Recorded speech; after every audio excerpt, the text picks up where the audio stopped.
The king is back in the throne. I also have mixed feelings about this one. But let's take a look at some of the best fights of the reboot, shall we? Here we go again.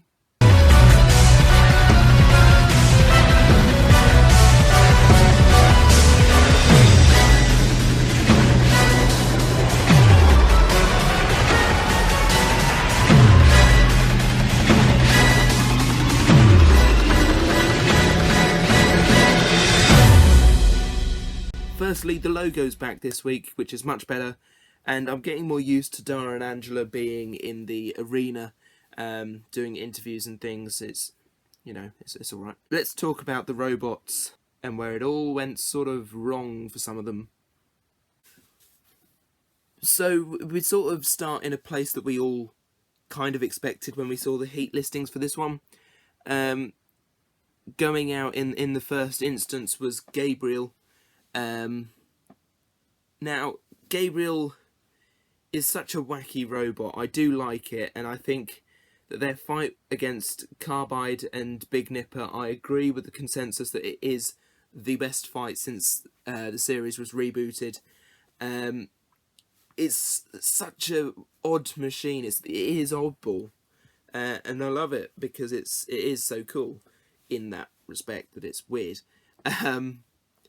But they did have issues, I felt. So first of all, their shape is very well done. If I could refer to my Gabriel, Gabriel's shape is similar to that.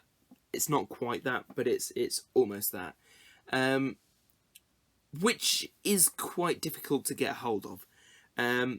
Obviously, now they have an odd panel that comes down to have their entanglement weapons on, and I have to say, though, one of the entanglement weapons actually did damage to Big Nipper after review of the episode by the team.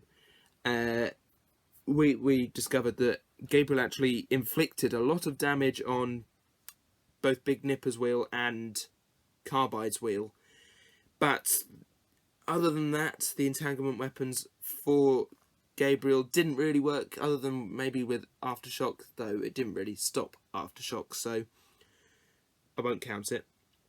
I do like this robot, but in the end it did go out, and oh well, never mind, bye-bye. Moving to our second robot that went out, or two robots that went out, and one of them went way, way out. A little wobbly, I think. Now, what's Big Nipper doing over there?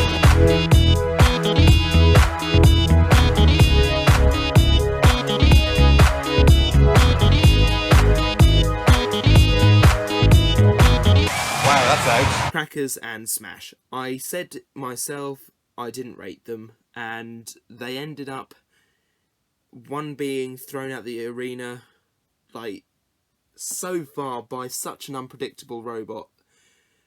I never saw it coming, basically. Yeah, well, I wouldn't have if the BBC hadn't spoilt it on their page, but moving swiftly on with that, Big Nipper did throw Smash out of the arena, and it was spectacular. Crackers had these weird sort of entanglement things that stick out like that with chains in between. They didn't work at all. Aftershock just got rid of them every time, and Big Nipper got rid of them, and everyone just knew to get rid of that. And then Big Nipper managed to get rid of Crackers by sending it into the CPZ, where Lot sat on it for a bit.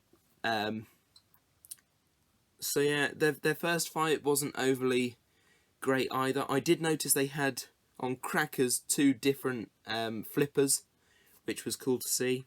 But yes, that was the short tale of Crackers and Smash.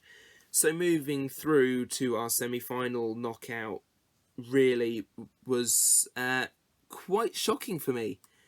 No pun intended. Aftershock not going through to the 10-way. Not winning the episode. I could see Aftershock winning. They had such brilliant tactics.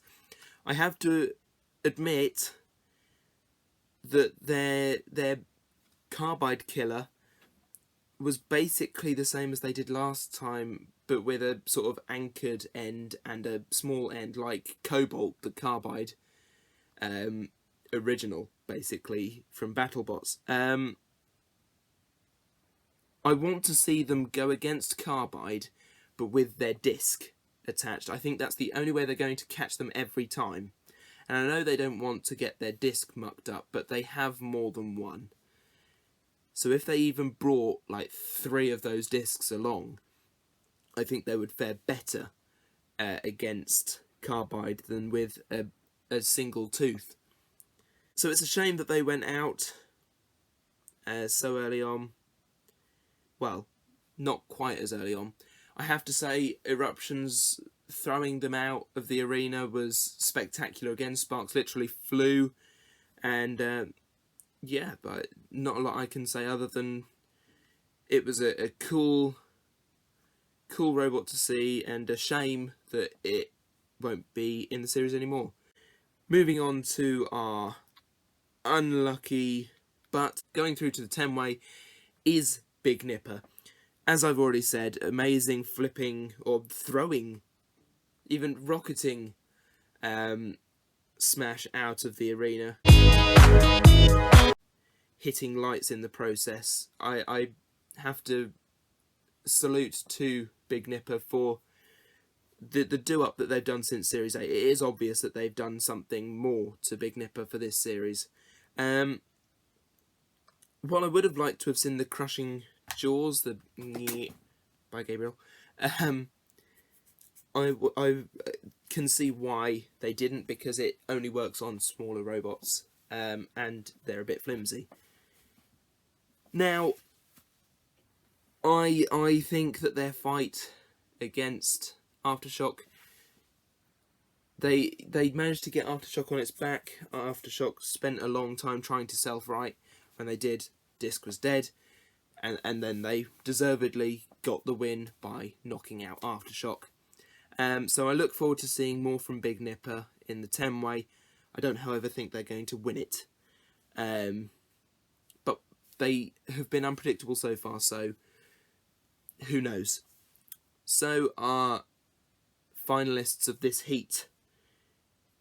A rematch from the heat final. No, the grand final. The ultimate grand final, if you will, from the last series. It was Eruption versus Carbide. Eruption, for me, they were not as powerful as in other fights, which is a shame because Eruption is a good flipper robot. Carbide, I felt, struggled through this heat, and I genuinely thought they weren't going to make it through immediately to the grand final. They would have to go through the 10-way first. If they went through the 10-way, I don't think they'd have won. So I'm not sure what to think about the fight. It was over very quickly, and Eruption performed stupendously throughout this heat up until the final. I don't know what happened, but it did happen, and that's that. Carbide, yeah, brutal, but struggled. Gabriel, of all robots, got to them. I made the prediction that their wheels would be got. The wheels were got. They're too exposed now, and I think that's something that they will change for next series. So yeah, Carbide go through to the grand final. Eruption and Big Nipper go through to the 10-way. Now, Eruption have a strong chance, as do Apollo. I'm not sure about whether Sabretooth or Big Nipper will. We shall have to wait and see. 4 robots through so far to that 10-way. I look forward to seeing it. I really do. I think it's going to be a brilliant fight and one not to be missed. So, that's about me done for this heat. There's not a lot more I can say. Pretty good heat. Best fight of the reboot. And it's definitely one to watch over and over again. That heat well, the opening melee. The opening melees have been quite good so far this series, I think. Tournament format's fine. I'm happy with it now. I understand it more. Yeah, I can't say any more than that. So thanks for watching, and I shall see you next week for Heat C. Who do we have in Heat C?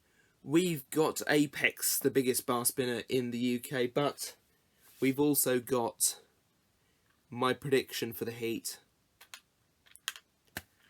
Rapid. No. I think the Heat final next week is going to be between Terahertz and Rapid, and I think I can't call it. I think I would like Terahertz to win it, because likewise Terahertz haven't got through to a Heat final, or no, a grand final ever. So at least I don't think they have. Don't think they have. I might be wrong. Anyway, I think they deserve a shot. But Rapid, likewise, is such a wonderful thing, isn't it? Yeah. So, see you next week for that. Hello, it's Future Jevon here. I filmed that over a week ago. In fact, I filmed it a couple of days after the Heat aired, and I've been so busy since I haven't been able to edit it or upload it, so I do apologise. Heat C review will be coming in the next couple of days, hopefully. I'm aiming for Tuesday, but I will have to film it and edit it on Tuesday, so it could be Tuesday, Wednesday. And then my review of this week's, as in today's, Heat will come later next week, and hopefully that'll mean I'm all caught up. So that's the plan. Let's see how well it goes. Bye.